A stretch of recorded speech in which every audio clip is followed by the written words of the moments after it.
Hello there and welcome back to the channel. Today we have a movie review and the movie is The Whale, directed by Darren Aronofsky, starring Brendan Fraser, Sadie Sink, Ty Simpkins, and a lot more. The Whale is currently at a 63 critic score on Rotten Tomatoes and a 93 audience score, which is a very big difference, and we'll get into that a little bit later. The summary goes as a reclusive English teacher suffering from severe obesity attempts to reconnect with his estranged teenage daughter for one last chance at redemption. Rated R obviously came out this year and directed by Darren Aronofsky. He is the mastermind behind Requiem for a Dream, Black Swan, The Wrestler, which I am a huge fan of. I grew up watching that movie. And another 2022 release this year, The Good Nurse. And that one I really did not like a whole lot. I think it's sitting at like a 60 out of 100 on my Letterboxd, but it was all right. So going into this movie, I was still very excited because I knew just from the trailers that this movie was going to destroy me, and that it did. I'll start off with my shortened summary of the movie and my thoughts about it. This was one of the hardest watches this year in my opinion. While it does hold so much emotion and a beautiful message, I feel like some of the ways the characters were written and the dialogue at points were a low. Other than those instances, I think Brendan Fraser was so amazing in this role, gave a great performance, and while this definitely isn't a top 10 2022 release, I do think there's a ton to love and take away from this film. I just wish they would have capitalized on the potential that was there. Just to start off with some pros, I mean, yes, the film is devastating. It brought a ton of emotions out of me. I was crying by the end of it, and I looked down my theater row, and everyone was sniffling and sobbing into their napkins. It is a very emotionally moving movie. And a big part of that is Brendan Fraser's character. The character that he plays, you feel so bad for him. And he continues to find the good in everybody that he talks to. No matter what, he always remains positive.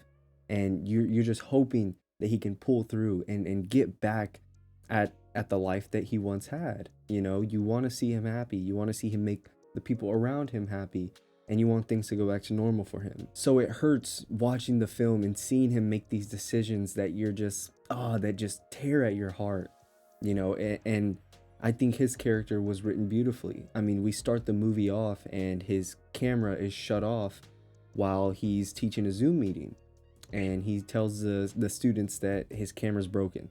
But deep down, but like, you know why his camera's off, and it just sets the tone for the rest of the movie. From there, it does not let up. I also think the backstory that they gave him in this movie was incredible. It was very touching. You see why the people around him feel the way they do towards him. You sympathize with them, but it also hurts seeing him deal with it and seeing his regrets. It's all over his face. So every scene where he is trying to catch back up with his daughter, or where he's trying to make her some food or write an essay for her, it's very emotional. It is very emotional. And he even tells her, look, I'll give you all the money that's in my bank account, $120,000, if you just hang out with me.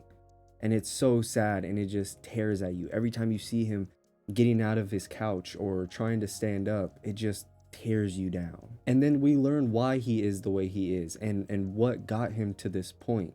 And it just never stops tugging at your heartstrings. It never stops. And just seeing how playful he is, how happy, how nice he is, makes it even worse. It makes you even more sad, because nobody should go through this. And the fact that he is, and the fact that he doesn't want to get help, he doesn't want to go to the hospital, hurts even more. He tells his nurse at one point, I think it might be his wife, he tells someone at one point, look at me, who would want me in their life? Ooh, and that one hurt. That would hurt really bad. So in that aspect, there's a lot to love. You know, the storytelling, the character that he plays.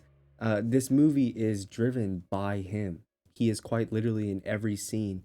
And if I can remember, I think every single shot and scene in this movie is in his house. Now, some parts of the film that brought it down for me, it really just came down to the writing of some of the side characters. His daughter, Sadie Sink, I think she plays the character amazing, but the way she was written just kind of didn't sit right with me at some points. It felt like it was a little too over the top. And then people being mean to him, the things they would say to him, it was a little bit over the top at some points. I also feel like towards the middle of the movie, we get caught in a kind of a loop. The movie is only 2 hours, so it's not terribly long. But that middle section of the movie, the second act, kind of starts to repeat itself a little bit, and then it picks back up. It doesn't drag for too long, but nonetheless, it is still very emotional and it is very well told. I loved going on this journey with this character, learning what made him the way he is, why he makes the decisions that he does. And it was just a big emotional roller coaster. There's a ton of funny moments in there that had my theater cracking up. And then there was some moments where it was just dead silent.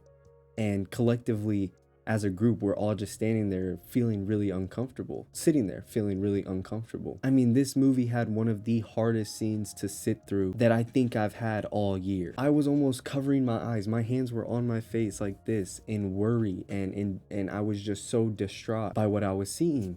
And it was very hard and it was very emotional. And then we build up to the end scene, and it is mixed with happy, it's mixed with tears. It's a great send-off. Like I said, my entire theater was sobbing. There was so much people wiping the tears from their eyes. I thought it was wonderful. I really did think it was such a good movie. Brought me to tears.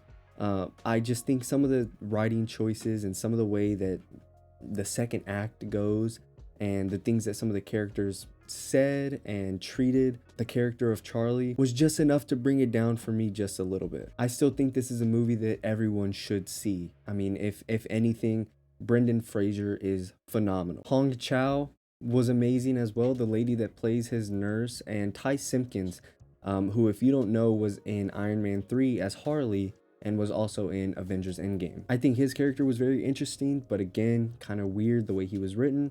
Sadie Sink was phenomenal. That last scene that her and Charlie are in just brings so much tears. I cannot stress enough how good of an actress she is. But again, you know, some of the ways that she was written, some of the decisions that she was making, it was just all kind of, I don't know, out of place, I guess. But the performances are unmatched. It was honestly such a treat. I loved the experience I had watching the movie. I still have not been able to stop thinking about it, and I watched it like 3 days ago.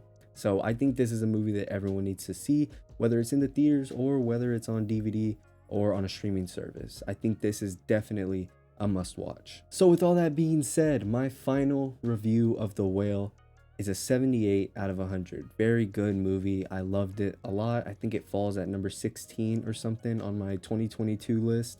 And yeah.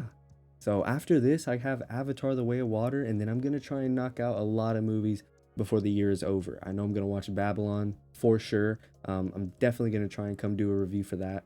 I miss doing these reviews, you know, it's fun. I wish I had more time for them though.